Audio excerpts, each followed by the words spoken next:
Oke, pertanyaan ini mungkin kedengarannya agak nyelekit ya. Kenapa kita payah banget dalam berpikir? Ini mungkin kedengarannya kasar. Tapi jujur deh, ini pertanyaan yang penting banget. Dan ini bukan pertanyaan dari saya loh, tapi dari salah satu pemikir paling berani di zaman kita. Yuk kita coba bedah bareng-bareng gagasannya. Nah, pertanyaan provokatif tadi itu datangnya dari seorang legenda, Edward de Bono. Beliau ini seorang ahli dalam pemikiran kreatif. Dan dia terkenal banget karena berani menantang asumsi-asumsi paling dasar yang kita punya, terutama soal cara kerja otak kita sendiri.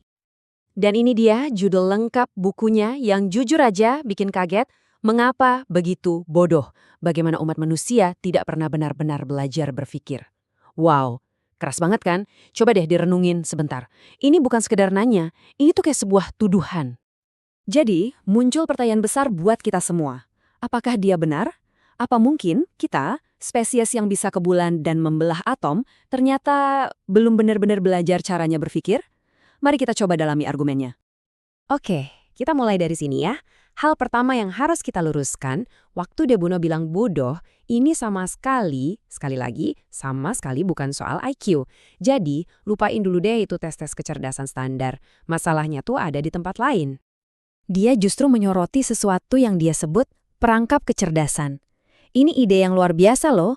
Jadi, perangkap ini terjadi ketika orang yang pinter banget malah pakai kepintarannya itu buat mempertahankan ide yang salah, bukan buat menemukan ide baru. Mereka jago banget berdebat sampai lupa buat menjelajah. Coba deh kita lihat bedanya di sini. Di satu sisi, ada orang yang IQ-nya tinggi tapi kejebak. Fokusnya apa? Ngeritik, menang debat, sama ngebuktiin orang lain salah. Pokoknya gue yang paling benar. Nah, di sisi lain, ada pemikir terampil. Fokus mereka beda banget. Mereka lebih suka menjelajah, nyiptain kemungkinan-kemungkinan baru, dan ngerancang jalan keluar. Tujuannya bukan buat jadi yang paling benar, tapi jadi yang paling efektif. Terus, kenapa sih kita sering banget jatuh ke perangkap itu? Kata De Bono, masalahnya ada di software mental kita. Cara berpikir yang udah terprogram di otak kita sejak lama. Dan inilah sistem operasi kita. Sejak kecil kita diajarin kalau berpikir yang bagus itu ya soal kritik, argumen, debat, dan menghakimi. Kita tuh dilatih buat nyari apa yang salah, buat nyerang pendapat lawan, dan buat ngebela sudut pandang kita sendiri mati-matian. Tapi jangan salah sangka, software ini ada gunanya juga kok. Kalau buat menganalisis dan nyari kelemahan, ini jago banget. Masalahnya, kalau buat kreativitas, buat merancang sesuatu, dan buat menciptakan hal baru, cara berpikir kayak gini justru jadi penghalang besar. Nah, ini yang membawa kita ke gagasan terbesar De Bono. Jadi solusinya apa dong? Kita harus ubah cara kita memandang kegiatan berpikir itu sendiri. Berpikir itu bukan sesuatu yang kita punya, tapi sesuatu yang kita lakukan. Ini adalah sebuah keterampilan.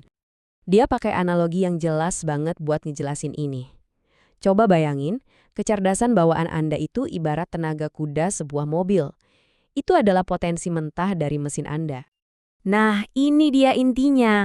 Berpikir itu ya skill si pengemudinya. Anda bisa aja punya Ferrari dengan tenaga kuda super gede, tapi kalau nyetirnya payah, ya Anda nggak akan kemana-mana. Atau malah celaka kan? Sebaliknya, pengemudi yang jago banget bisa ngelakuin hal-hal luar biasa bahkan cuma pakai mobil biasa. Jadi, ingat ya, kecerdasan itu potensi, tapi berpikir itu skill buat ngegunain potensi itu. Oke, jadi kita udah paham bedanya kecerdasan sama skill berpikir. Kita juga udah tahu kalau software bawaan kita itu terbatas, terus apa yang bisa kita lakuin? Nah, disinilah semuanya jadi relevan buat Anda dan saya. Ini membawa kita ke pertanyaan yang paling penting dari semuanya. Kalau berpikir itu sebuah keterampilan, kayak nyetir mobil, artinya kita bisa jadi lebih baik dong. Jadi, pertanyaannya sekarang adalah, gimana caranya kita ningkatin keterampilan berpikir kita? Gimana caranya kita menginstal software mental yang baru? Pada akhirnya, ya inilah intinya. Masa depan kita, baik secara pribadi maupun sebagai masyarakat, itu dirancang oleh cara kita berpikir. Pesan dari De Bono sebenarnya sederhana, tapi sekaligus menantang.